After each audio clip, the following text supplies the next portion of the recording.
পুষ্পস্তবক এবং উত্তরীয় মন্ত্রী শ্রী ত্রিপুরা মহোদয় আর আমি মঞ্চে আসন গ্রহণ এর মধ্যে করে ফেলেছেন আমাদের মমতা ব্যানার্জি আন্দোলন সেন্টারের ইনচার্জ, তাকে আসন গ্রহণ করা জন্য।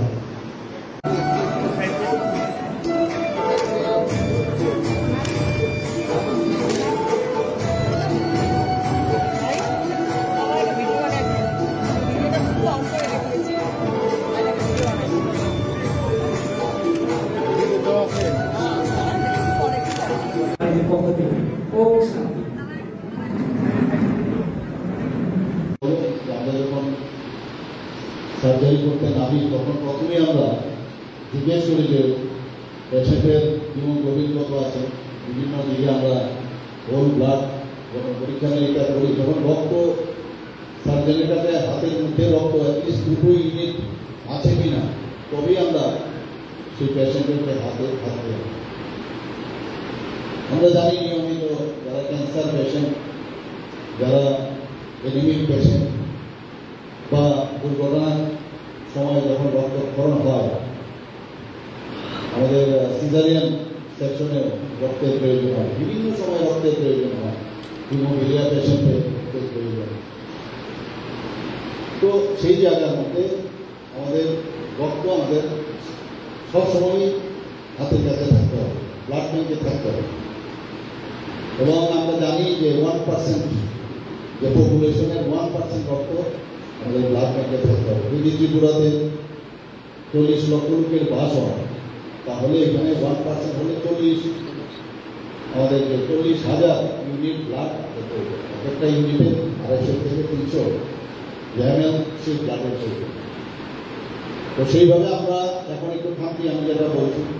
আর এই নির্বাচনে একটা সমস্যা, বারবার আমরা দেখি যখনই নির্বাচন হয় এই ধরনের মাল্টিপল টাইমে মাল্টিপল যে নির্বাচন, তাতে করে কারণ রক্ত আপনি কিন্তু সারা জীবনের জন্য আপনি ব্লাড ব্যাঙ্কে রাখতে হবে। তার একটা নির্দিষ্ট সময় আছে, রক্ত নষ্ট হয়ে যাবে, এটা স্টোর করে রাখা যাবে না। তো এর জন্য এটা একটা কন্টিনিউয়াস প্রসেস। আর ভারতবর্ষের মধ্যে ত্রিপুরা একটা রেনেসাঁ তৈরি করেছে, যেভাবে মানুষ যে মানবতা বোধ সেটা কিন্তু ত্রিপুরার মানুষ সর্বদাই দেখিয়েছে। সেখানে এই যে কন্টিনিউয়াস প্রসেসের ব্যাকআপ হয়। তো আমি জানি না আগামী দিন হয়তো আমাদের বর্তমান যিনি রাষ্ট্রপতি যে আছেন এবং প্রাক্তন রাষ্ট্রপতির নেতৃত্বে কথা হচ্ছে যে 1 নেশন এবং 1 ইলেকশন, সেটা যদি হয় তাহলে অনেকটা আমরা এই সমস্যার থেকে আমরা বেঁচে যাবো। বারবার যে নির্বাচন উপলক্ষে মানুষের এই যে বাধা, এবং আমাদেরও কাজ করতে অসুবিধা হয়, বিভিন্ন জায়গায় কোনো কর্নার থাকে, কোনো সমস্যা হয়। তো সবই ভালোভাবে চলছে এবং ভগবান ছাড়া কিছু হবে।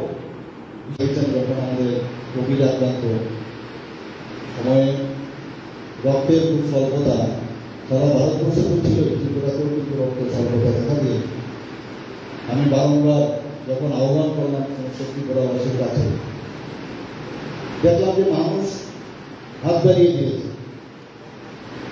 তারা সাহায্যের হাত বাড়িয়ে দিয়েছে এবং সব জায়গায় মানুষ এসেছে রক্তদানের যোগ্য হয়ে গ্রহণ করেছে।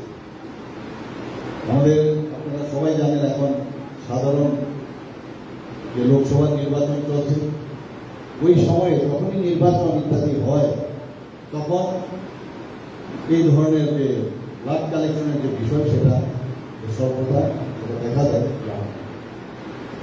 এবারও আমি কিছুদিন আগে আমি আহ্বান রেখেছিলাম একটা জায়গায় রক্তদান শিবিরের অনুষ্ঠানে আমি গিয়ে বলেছিলাম, ত্রিপুরাবাসীর কাছে অনুরোধ করেছিলাম, আহ্বান রেখেছিলাম সবাই কারণ আমাদের যে ব্লাড ব্যাঙ্ক সেখানে রক্তের স্বল্পতা দেখা গিয়েছে।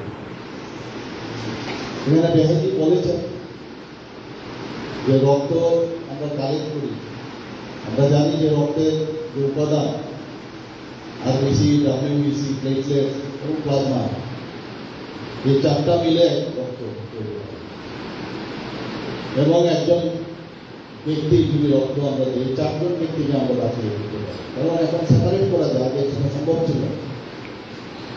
যে হোল ব্লাড আগে দেওয়া হতো, তাতে করে অনেক অসুবিধা হতো। ত্রিপুরাতে আমরা সেই ব্যবস্থা এখন রেখেছি, যা আরবিসি দরকার আরবিসি আলাদা করে দেওয়া যায়, ডাব্লিউবিসি প্লেটলেট প্লাজমা আলাদা করে দেওয়া যায়। বিশেষ করে বাচ্চাদের ক্ষেত্রে হোল ব্লাড দিলে তার শারীরিকও সমস্যা হতো, সেটা আগে ছিল না।